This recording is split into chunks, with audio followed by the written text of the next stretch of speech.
It's okay to want more for yourself. It's okay to want to do more for yourself. It's okay to want to provide for other people. Those are your desires. Those are your dreams. Those are your goals. Follow them. Use it as a guideline. Use it as that one thing that pushes you to be better. Hi guys, welcome back to my YouTube channel. I hope you're doing well.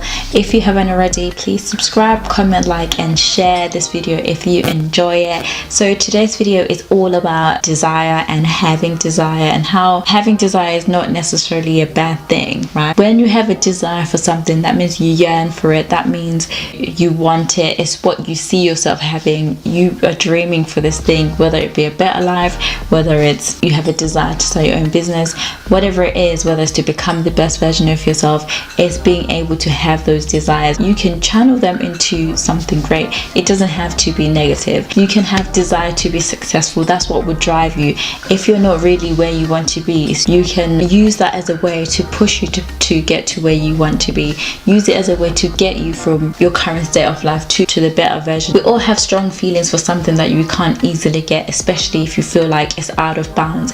If you feel like it's out of bounds, sometimes that's when people try their hardest to make sure that you get it. So use your desires to your advantage. What do you desire to have? What does your life look like?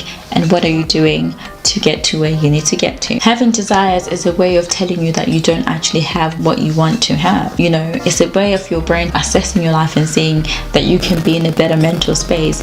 You can be the best version of yourself, but it's also about implementing and chasing after those desires, those positive desires. You know, the desire to be better, the desire to be successful, the desire to be highly intellectual, whatever it looks like, go for it, as long as it's not detrimental to your health, it's not detrimental to your well-being. The true test to becoming the better version of yourself is longing for something, that hunger for something, that passion, that drive, you know, goal, that voice inside yourself that says you have to be nothing but be the best version of yourself, but be successful, but have your own business.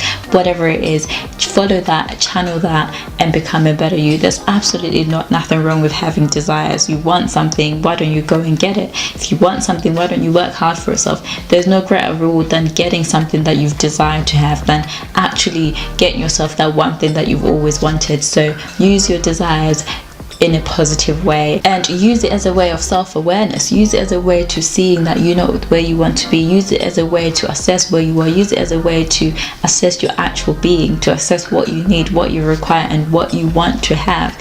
Use it as a way, as a key driver to your success. Okay, don't be scared to have desires, as long as you're implementing the action. Thank you for watching. If you've enjoyed this video, don't forget to leave a comment in the comment section below. Let me know what your desires are, and I'll see you in my next one.